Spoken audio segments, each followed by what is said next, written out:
बिस्मिल्लाहिर्रहमानिर्रहीम। अस्सलाम वालेकुम नाज़रीन, मैं थोड़ा मेज़बान असगर गुजर। तुसीं वेख रहे गुजर टीवी आरिफवाला। हर रोज़ बेहतरीन तो अलग क्वालिटी जरूर लैके दोस्तों एम आई की वीडियो लाई सी, सेल हो गई है। भाई हुणी आए इस्लामाबाद तो एम आई लदन लगे हैं।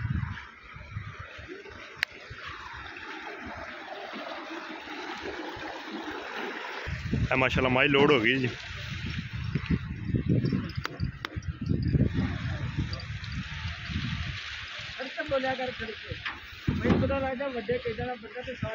माशाल्लाह माई लोड हो गई जी।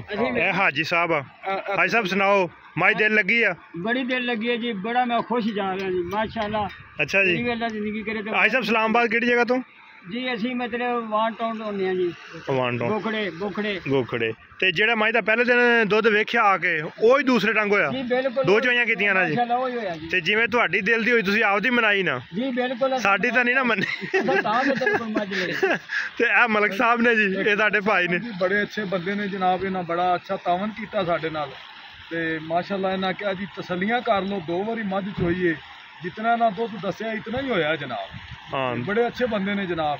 ते मलक साहब साडे भाई ने जी, साडे इलाके दे आ। अल्लाह इन्हां नूं खुश रखे, अल्लाह इन्हां नूं आबाद रखे जी। 2 चोइयां कीतियां ना जी। मैं तो तीसरी ते भी गया सी कि आ जाओ भाई जान। इन्हां क्या जी तीसरी चवाई भी कर लो भाई आके तसल्ली कर लो।